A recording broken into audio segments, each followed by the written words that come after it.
Hello guys, welcome back to my channel Rupali dot Ganesh. কেমন আছো সবাই? আশা করছি ভালো আছো।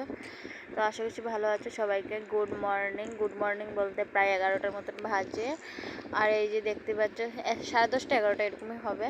তো আমি এখানে এই যে আজকে আর কিছু রান্নাবাড়াই শেয়ার করবো, আজকে অন্য কোনো ভিডিও না।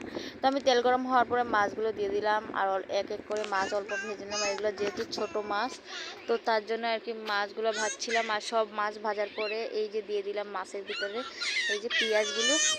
তো এখানে পেঁয়াজগুলো মোটামুটি ভাজা হওয়ার পরে দিয়ে দিব আলু এক এক করে, যেহেতু ভালো করে ভাজতে লাগবো। মোটামুটি একটা ভাজা হলে লাল লাল সাইজ হয়ে গেলে দিয়ে দিব আলু। আলু যেগুলো আমি কুচি করে রেখেছিলাম সেগুলো আলু দিয়ে দিলাম।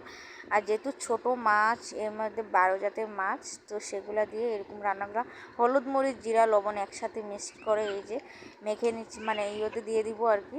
তো দিয়ে এই যে ভালো করে একটু জল দিয়ে ভালো করে লাড়িয়ে নিচ্ছি। আর এই যে দেখতে পাচ্ছ এখানে লাড়িয়ে তারপরে দিয়ে দিলাম আদা রসুন, মানে এখানে থেতো করা আর কি। তো আমার যেহেতু পাটা পুটা নাই আর যেহেতু মিক্সচার গ্রাইন্ডার মেশিন নেই, তো তার কারণে আর কি ইয়ে করা হলো না। তো আমি এখানে ঢাকনা দিয়ে ঢেকে, আর এই যে দেখতে পাচ্ছি জলগুলো শুকানো হয়ে গিয়েছে, মানে ঝোলটা। তারপরে এই যে দিয়ে দিলাম পরিমাণ মতন জল, যার যতটুকু ঝোল পছন্দ সেরকম দিয়ে দিলাম।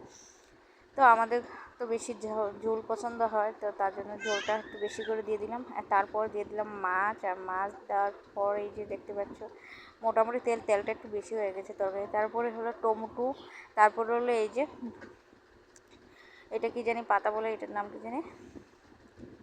তো সেই পাতাগুলো মাছে যেগুলো পাতা পুদিনা পাতা বলে, তো সেটা দিলাম। দিয়ে এই যে ভালো করে লাড়িয়ে এই যে দেখতে পেলাম আলুগুলো সিদ্ধ হয়ে গেছে প্রায়।